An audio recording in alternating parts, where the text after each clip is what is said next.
Welcome to Rowan Pulse. I am your host, Monica Johns, and we have a great show for you today. Our guest today will inspire, educate, and give you great options where to take your family to have fun on the weekend. Parents, it's important to notice when your child is screaming for help.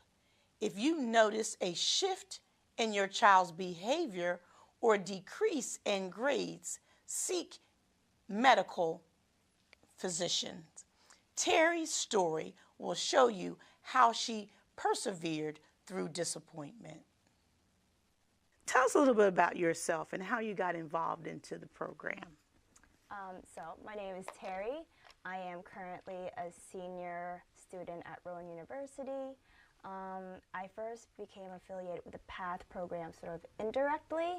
I am affiliated with the Office of Academic Success because of accommodations and because of my ADHD. Do you remember what age, you were diagnosed? Yes, so I was diagnosed with ADHD junior year of high school. Wow. To me, it was late. I know there are other people who get diagnosed later in life, but for me it was such a shocking news, and I didn't get accustomed to it when I was younger. So everything was sort of a struggle during that time. What was that like? Your parents, I know they were just like, wow, where did this come from? And why did you choose Rowan? Tell us about how that happened in the PATH program, because there are students that are watching thinking, that's me, and maybe they didn't know, maybe their parents did not figure out that they had ADHD. Tell us what that process was like. So I noticed my grades dropping really dramatically. Junior year, normally my grades are at the A level, but all of a sudden they were hitting the C's, the D's. Really not pretty, especially when you're surrounded by such bright-minded students and very competitive people. And we're at the stage where everyone's taking all these AP classes and they're applying to colleges as well. They're getting news of acceptance, and I'm here struggling to complete homework basically and memorize homework that was assigned 3 weeks ago. So all this seemed abnormal. My parents said, this doesn't really seem like our daughter. Seems a little bit out of character. I know she has a lot of potential, but for some reason she's not living up to it. And so we went to health professionals, got that checked out. Surprise, you have ADHD, great. So what can we do from there? So we went through the whole process of getting accommodations from high school, which was a huge struggle. It was probably one of the most difficult steps on top of trying to adjust to high school. And I was rejected with accommodations the first time around and had to go through a second round to finally, they wanted to make sure I needed this, and I was like, I need this for myself. So Rowan University, the PATH program, what caught your attention? What caught my attention and made me say yes is actually my first encounter with the Office of Academic Success. When my parents and I went in to get our accommodations approved, the person there was like, yeah, all right, you got it. I was like, that easy? Thank you. And he was basically like, I have my ADHD medication right here. I know the struggles you go through. Bada boom, bada bing, done. He's like, if you need academic coaching, we have that too, one-on-one coaching. And I think that's what really appealed to me at the time, because I needed someone to be breathing down my neck to a degree to get the work done. So that was a highlight, and it really appealed to my parents as well. So we thought that Rowan was the right place for this. Students, when searching for a university, it's important, if you need extra assistance, to seek a college that will meet your needs. Like our next segment, Alex, with the support of his family, chose Rowan University because of the PATH program. This program will follow him even after graduation. Is Alex. Hello, Alex. Hello. Welcome to the show. Thanks, it's an honor to be here. Yes. Tell us about yourself, Alex. So my name is Alex Levinson. I am a senior computer science major. I am autistic and I was diagnosed at the age of 7. So I love playing video games. I'm mostly into like Nintendo games like Animal Crossing, Mario. I also do some PC games, mainly Wizard 101, which, yes, it's still around. And other than that, I like watching TV and listening to music. So are you a senior? Yep. Okay, so what's your aspirations after graduation? After graduation, I want to work in the IT field. I'm thinking of starting small, maybe somewhere like a school. Okay. Oh, well, you know, computers are in the schools. We can't Yep. live without computers. So how did you get involved into the PATH program? Is it you came from high school and went right into the program? I came from high school, but they didn't start the program until my second semester here. Oh, okay. Yep. All right. Okay, so how has that program helped you in your studies? Like teaching me important stuff like interview skills and Okay. also having meetings, helping with my resume. Okay. Yep. Oh, so they'll help you find a job as well? Yes. Will they help you after graduation too? Yep, it's not just for current students, it's also for alumni. Oh, that's wonderful. Okay, that's good. So you're living on campus? Yes. Oh, so, you know, being autistic and, you know, you said you were diagnosed when you were 7. Yes. Tell us a little about the challenges. Were you nervous, you know, moving away from home and coming to campus? So, I actually moved in like a week early Okay. for my freshman year. The day we moved here it was like a really hot day, and luckily I moved in long before my roommate did. So I was able to set everything up.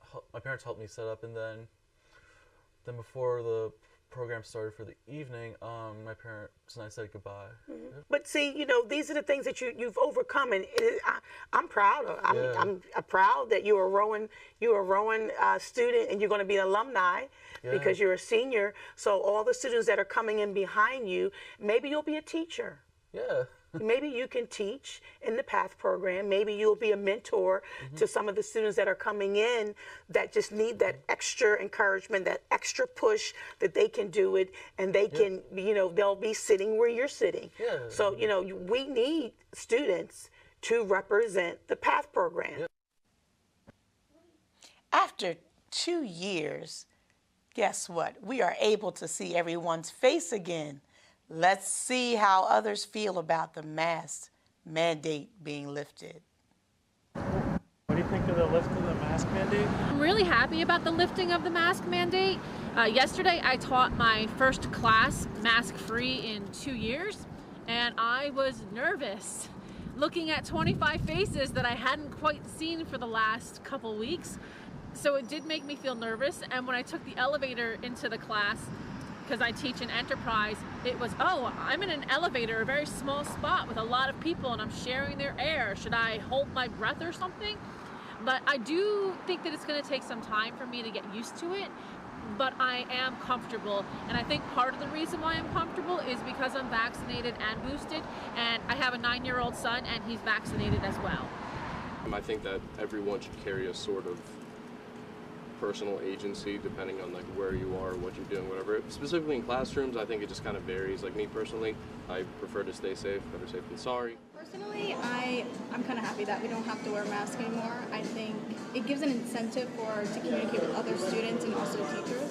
So, but I'm also glad that we have the decision on whether to wear them or not to make everyone comfortable. I like it. I think people talk a little bit more now. I think the teachers have been mentioning a lot about it. They're like, oh, there's only one mask in the room, like, congratulations, everybody, and they'll clap and stuff in engineering. So I think it's good. I like the no mask. It feels a little bit more personal. I believe in aliens. Have you ever thought of someone above or near watching over you? To your left, or maybe to your right, or maybe it's just your imagination. Let's find out. Do you think there's life after? Timing is everything. This will be an interesting story. Science-based, this will blow and expand your mind. Watch, listen. This story will inspire you. Yeah. No. Yes, I do believe in aliens. I don't know if I think they're walking amongst us, or I just think that they watch over us. They may more, you know, looking down, maybe around, but not actually walking with us. There's been times where I think I've seen things in the sky that looks a little suspicious, and I've often wondered. Sometimes it's just a plane, but it looks really bright, and until it gets closer, I'm not really sure. So, I do think it's possible that there could be other things in this world. I've seen no concrete evidence. Everything right now is all theories, and I don't know. I'm not convinced. I mean, I think they're definitely in space. On Earth, I don't think that it's in, like, the movie way. I think that if there is, it would be, like, non-intelligent life. I don't think there's, like, green men in Area 51. I would genuinely not be surprised if information that came out that said intelligent life found its way here, just because that seems like the docket for the coming years. Just anything that happens, I'll just take. The universe is infinite, so it would just make sense that there's something else out there. There's infinite possibilities. I think they're on a space. I think they could have visited Earth at one time or another. I don't know. I haven't seen them to believe that. There's billions of galaxies, planets out there.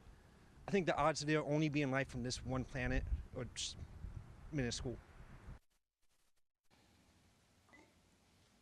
Parents, your children should listen to this story.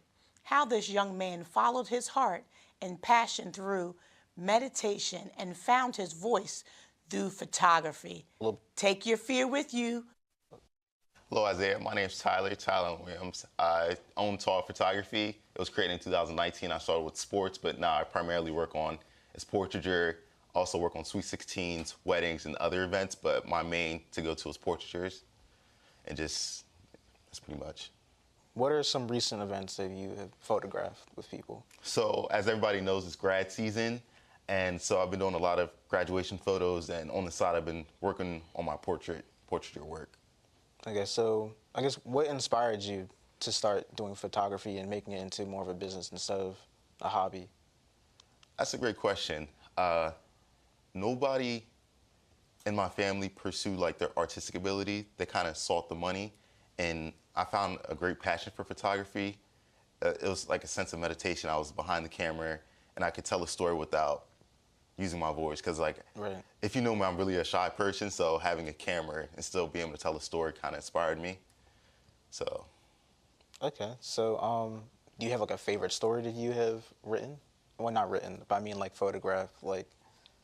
Yeah, during 2020, or I believe it was 2020 summer, there was all the riots, the black protest riots about the killings and the unjust acts by police officers. So during that time, there was a large protest in my city. I was able to document that, and some of the photos helped me expand my business. Right. Okay. And I see with your talent that you've won the print sale. So can you like explain a little bit what led you to that, and what type of equipment have you used to get to this point? Still excited about winning the print sale. The sale part, I didn't really focus on. A lot of people were worrying about selling prints, getting revenue. I was worried about networking and getting to know new people. So during the whole time I stood right next to my print, just talking about it. I only think I mentioned it once to buy my print, and that's because I had to pay off some Rowan parking tickets. But besides that, I was just trying to force my artwork on the people and just get more people and network with them. Right. Okay. Do you have a preference between digital cameras and film cameras, since you use both? Very biased. I really love film. As you know, film, you only get a certain amount of shots. So with me, I hate losing money. So I take my time and actually create my shot and like make it so I don't waste money. With digital, I kind of just spray and pray, since it's unlimited and I have a lot of SD cards. I can just keep going with it. But there is upsides. You have video all in one. With film, it's kind of a dying art, so you don't have as much film types, and it does get very expensive over time. Right. And I guess for our last question, what is your goal with Tall Photography, and what really drives you to get to this point with it? My main goal is to show that anything is possible, that you can make a hobby or a job or a successful life through doing an art. I just want to inspire people through my photos and through myself. I want to create a legacy. not really focus on the money, but just become a successful me first before successfully making money. So my end goal is just to spread love and positivity through my images and get more people united. All right. Well, thank you for coming, Tyler. Well, thank you. Going back to the alien topic, Rowan University has a planetarium. My name's Connor, and I'm the planetarium assistant here at the Edelman Planetarium. I graduated from Williams College in 2020 with a degree in astrophysics, and at first I thought I was going to go to grad school, but I realized now is just not the right time for me. So I'm from New Jersey, and I started looking around for just jobs in astronomy. The planetarium, it was founded in 2003. That was from a donation from Rick and Jean Edelman, which is the namesake for the Edelman Planetarium. And since then, it's been operating for both school groups. We have public shows on the weekends, and also just various private groups, sometimes birthday parties. We offer kind of like two different kinds of shows. The one is the one you're probably more familiar with, the like science-based planetarium shows. And those are, half of it is a live presenter in front, kind of going through what's in the night sky that night. And then the second half is a full dome movie, like science-based, that covers the entire dome, like an immersive experience. And then the other kind of shows we do are laser light shows to music, where you have a laser projector putting like patterns on the dome, and then just do different music. Like right now we're playing Led Zeppelin and a mix of music from Stranger Things. Yeah, so we, the NASA grant that we got is mostly for like specialized activities, but a lot of our funding does come from Rick and Jean Edelman, who provide the money for founding it, and right now they also cover the cost of any shows for children, so including school groups or scout groups or summer camps as well. They cover the cost for those shows, so children from anywhere can just come and just learn about space or anything science. A few. Normally people are like, I think kind of, they don't go as like hard as they might like have their like actual beliefs about certain things, as far as like ancient aliens or stuff like that. They do kind of like press like, so do you think there's life out there? And my answer is typically maybe. And then I kind of turn or use that as a segue to be like, here's how we think life could develop elsewhere. Other places in the solar system there could be life. So it was just try and navigate whatever question that is towards something like science, more science-based than just speculation. If people at Rowan are going to see this, a lot of people don't know the planetarium's here, and they just walk by it every day, either inside or outside. But it's a really cool place, even if you don't have that interest in space. The laser light shows are still like really fun. You just sit back and like get to listen to like loud music in a big dome for an hour and watch patterns. So I don't know. I have fun working those shows too. So I don't know. I wish more people could take advantage of it while they're here, because you don't always have this like easy access to something like this, and also like pretty cheap for students too. Smart business people tell you it's wise to have 3 streams of income. To have it all, you have to think outside the box. Solve the problem closest to you. If you are looking for a place to take your kids for fun on the weekend, Launch is the place to be.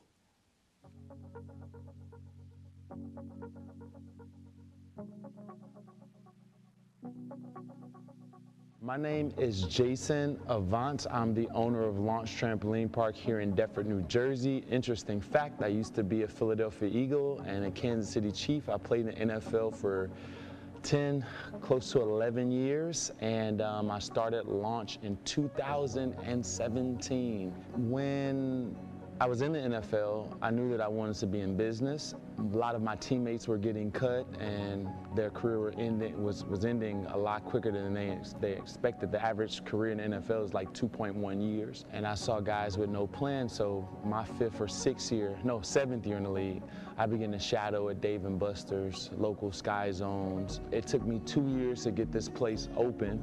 2016 was a lot of plans and building and learning codes, ASTM standards for the trampolines. The thing that we always strive on is safety. We strive on making sure that we're having fun. and we strive on cleanliness. But our goal is to make sure that we have the best customer service in our industry, and we don't want to be known as the local trampoline park. We want to be the best amusement center that anyone thinks about. When you think about amusements, when you think about birthday parties, when you think about fun, we want to be the best at that. We're always trying to get kids to take a break from reality. We want the kids to come in and enjoy themselves with their friends and not worry about what's going on at home, what's going on at school, if they're getting bullied or anything like that. We want this to be a safe place for them, and that's what we do, and that's why I do it. Also, our attractions, our cleanliness, the service that we provide makes us pretty unique, and we're always evolving. There's this store as it is now wasn't like this years ago. Like, we had less arcades years ago, we didn't have laser tag years ago, we didn't have rock wall years ago. Like, there's things that's always changing about our business and our plan. I would say overall, this is a very, very fun environment. It's actually, like, we have people here that have been with me since we first started, and you know, and they can stay as long as they want. We try our best to do right by our staff members and make sure that we have employee nights where they can come in and throw dodgeball at each other. They get free food and free drinks, and they can sing karaoke and play and have their time. We go on trips and try to make this environment a fun environment, have Christmas parties and those types of things. Try to make it a fun environment to be around. I would say to my younger self, just open and launch, just do your best to listen to customers, always think in advance. And for me, my biggest learning curve is when I first got here, I wanted to do everything. So those are things that I probably would say to myself. Invest in Bitcoin and then learn how to delegate quicker. Thank you for tuning in to Rowan Pulse. It's been a pleasure. Tune in next week, same time, same channel. Enjoy your day on purpose. Remember what happens. The plan is still the plan. This is Monica Johns. See you later.